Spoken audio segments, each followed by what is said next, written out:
Sup Shredders! My name is Logan, aka Spiderhands, and welcome to SP Reacts, where today we got ourselves a track from an ex named Stephon Foster titled No Signal. And if we switch over to here, we got ourselves a track on Spotify. This is also available on YouTube Music.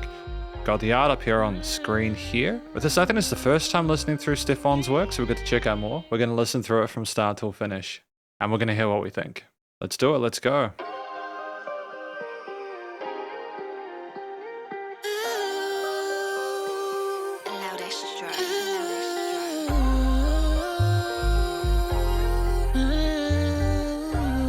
I like that tuning there, nice.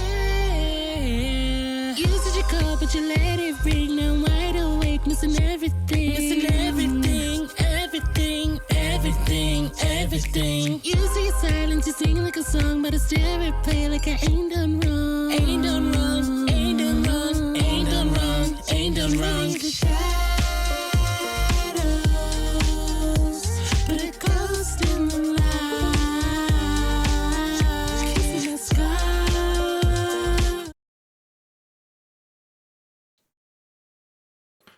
Let's do it, let's go.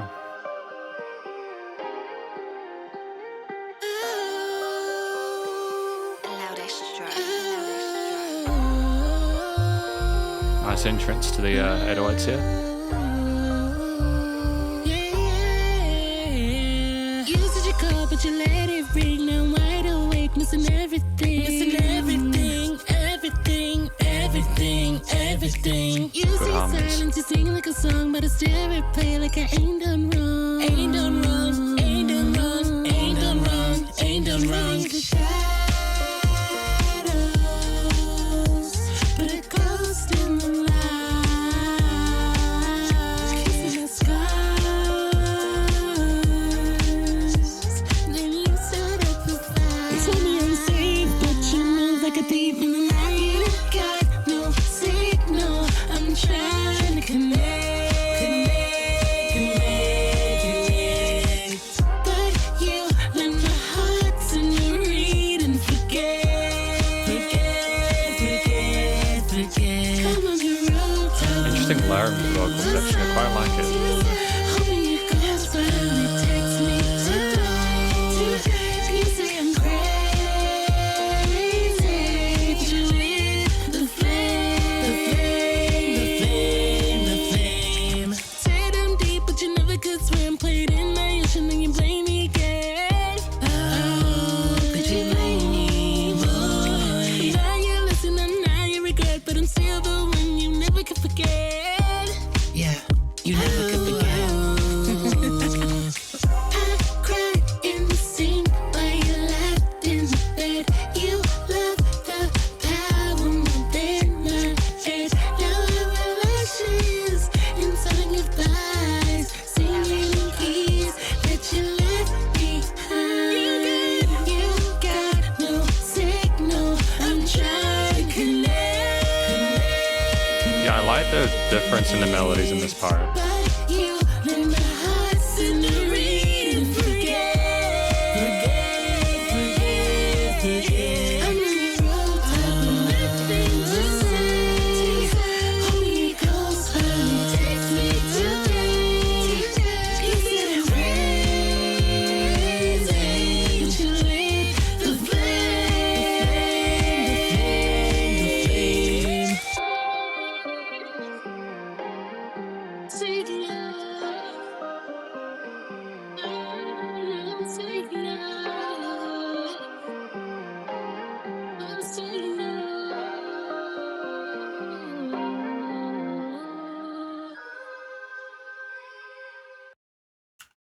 Okay, so that was No Signal from Stephon Foster, and we're going to talk about it more in the conclusion. Because welcome to the conclusion of my review of this track from an ex named Stephon Foster, titled No Signal. In this section, I'm going to provide an overall song analysis of everything from lyrics and vocals, all the way through to studio production, as well as any applicable constructive critique, and then finally my general thoughts from a listener's perspective. But before we go any further, what do we think this track is about. Put simply, my interpretation based on the listening experience I've had is that this is about Stephon Foster really wanting to have more of a literal connection to the person that they're into there. And maybe they had something going on in the past there, but they just don't have that anymore. They can't connect to this person. They can't reach out to them. They're not getting the text message. They're letting the phone ring, etc.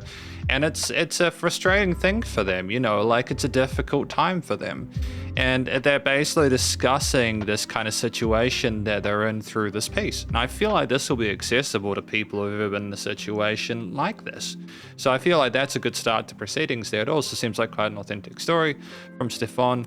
And what I like about this is all the work that we're trying to do within this piece to make the vocals compelling. As the main focal point, you really need to make sure that you are adding enough diversity within your performance in order to keep people listening throughout the whole way, especially if you don't have alt leads, and especially if it's more of a kind of a predictable contemporary song structure where you go through those verses and choruses and have that instrumental parts breaks occasionally. It's good to have this amount of work put into it.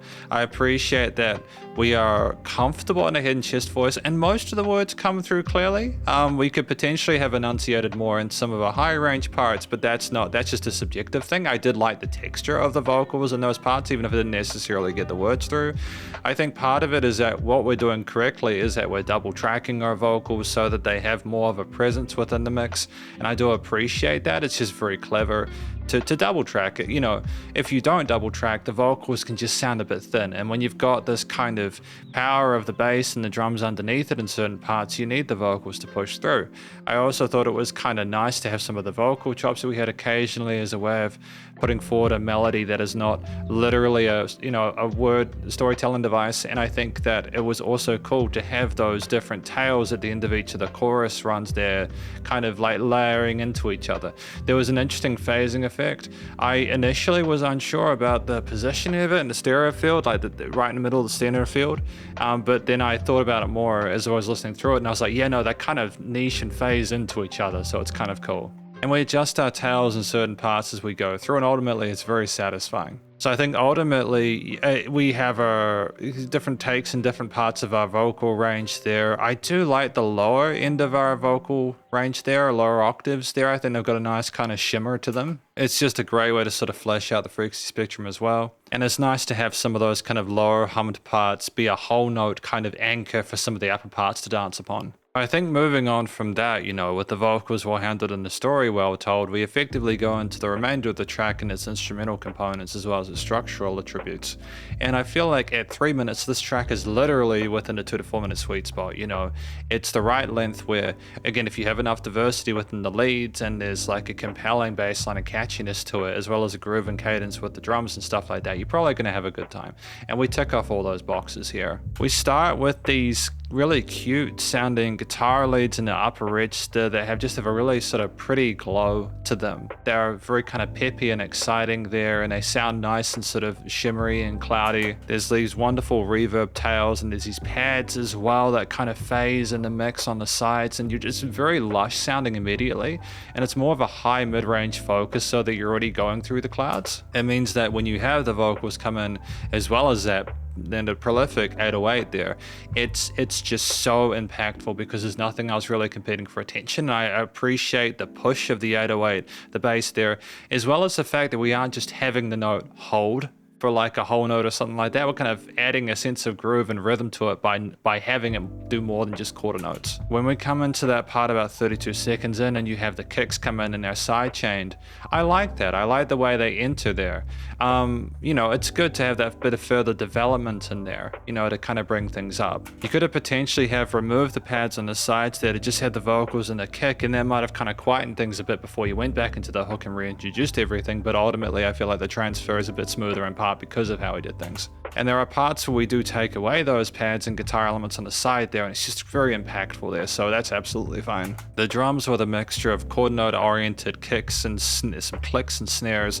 The cymbals mixing in some eighths and stuff like that, which is nice. I think there might even be some sort of ghost sixteenths or something like that as well, which is cool. And I love the keys and the 140 mark there, for example, the kind of extended chords on those. There's a bit of sophistication and sort of lo-fi jazziness to that. And I like that, you know, even though there's complexity with those key harmonies there, we still have enough range and enough knowledge from like a singing perspective to understand how we can harmonize and articulate ourselves on top of that. So I applaud Stephon Foster for that as well. And I think you have that same bass line and chord progression going throughout the piece there. So that's again why it's important to have that variety within the vocal parts. But it's just cool to also know that we are adjusting the way that we increment these different sort of like misty sounding guitar leads, the more sort of like bombastic 808s, etc. Every texture has a specific role, and we're not, you know, cloning or overindulging in one specific element of it. I feel like it's well thought out. And we just have this wonderful bell curve as well. We kind of go up after the start, and then we kind of go down at the end to bring the drums out there, and it's very satisfying, you know. It's great, honestly. No complaints at all in regard to the way that the instruments were played and performed within this, and the structure is smooth. Thematically, minor leaning there with some extensions in it for a bit of sort of nuance there. I feel like it's a sensible decision to have the minor key with this, because why would this be a happy situation to be in? So I feel like the music communicates that really well. And I just think that, again, it's what makes the more compelling is not just the catchiness of the hook line, but also, again, the variety of the tails and stuff like that, which are just a fundamental of this kind of music. We don't take the listener's attention for granted. Type performance, not note out of place. Studio recording, mixing, and mastering is solid as well. I think that generally the leveling is quite good. Again, I've sort of understood why we had the vocals, a lot of them in the center of the stereo field, especially with the width of some of those guitar elements and the synths and the keys, etc. So that's totally fine. The bass is nicely niched within the frequency spectrum alongside everything else having its own position.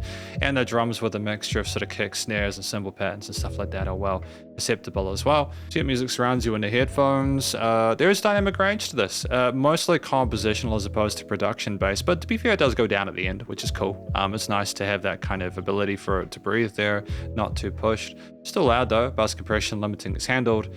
And ultimately, yeah, I mean, aside from the enunciation thing, it was a very minor thing. And again, just to confirm, I did actually like the sound of the vocals quite a lot. You know, no real applicable constructive critique on this. And then from a final general listener perspective, it was just nice to listen to a track which was just actively pleasant to listen to, had some really like lovely textures in there, had a nice sort of solid chord note groove, and ultimately wasn't like I could relate to it. And even though there's a bit of nuance if you go digging for it, which therefore, you know, indicates replay value, you can still appreciate it on the first listen. So well done. I wish everyone involved all the best of luck in future with the music, because thank you for watching my review of this track from an ex named Stephon Foster, titled No Signal. Hopefully you enjoyed it. If you did, please go show him some love via the various social medias and a Spotify page, and stay cool and stay safe. And please remember to support your local musicians and artists at this point in time, as we need to help more than ever with all the crazy stuff going on in the world. And I'll catch you next SP Reacts. Spiderhands out.